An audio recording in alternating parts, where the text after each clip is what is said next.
Traders Bollinger band एक बहुत ही popular indicator है जो कि बहुत सारे ट्रेडर्स अपनी ट्रेडिंग में यूज करते हैं। सबसे पहले समझ लेते हैं बॉलिंजर बैंड होता क्या है। उसके बाद हम लोग स्ट्रैटेजी के ऊपर मूव करेंगे। तो बॉलिंजर बैंड के अंदर तीन कंपोनेंट्स होते हैं। सबसे पहला जो होता है वो होता है ये सेंटर वाली लाइन, जो कि होती है 20 पीरियड की सिंपल मूविंग एवरेज। उसके बाद ऊपर का जो ये बैंड है या फिर जो लाइन आपको दिख रही है उसको बोलते हैं अपर बॉलिंजर बैंड। और नीचे का जो आपको लाइन दिख रहा है उसको हम लोग बोलते हैं लोअर बॉलिंजर बैंड। अब बॉलिंजर बैंड होता क्या है?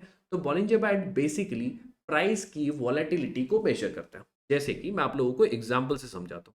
यहाँ पे अगर आप नोटिस करेंगे तो 20 पीरियड की मूविंग एवरेज फ्लैट थी। ठीक है।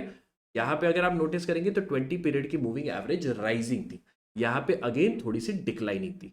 उसी के साथ साथ अगर आप देखेंगे तो ये क्या हो रहा है, ये जो बैंड्स है ये भी उसी डायरेक्शन में मूव कर रहे हैं। ये तो हो गया डायरेक्शन। अब ये जो बैंड्स होते हैं ना, ये सिर्फ और सिर्फ मूविंग एवरेज के बेसिस पे मूव नहीं करते।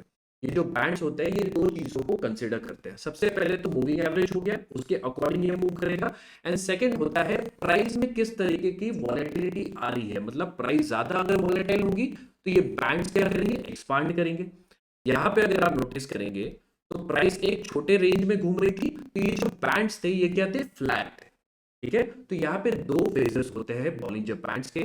एक होता है पीरियड ऑफ लो वॉलेटिलिटी, जहां पे बैंड्स जो होते हैं ये फ्लैट चलते हैं।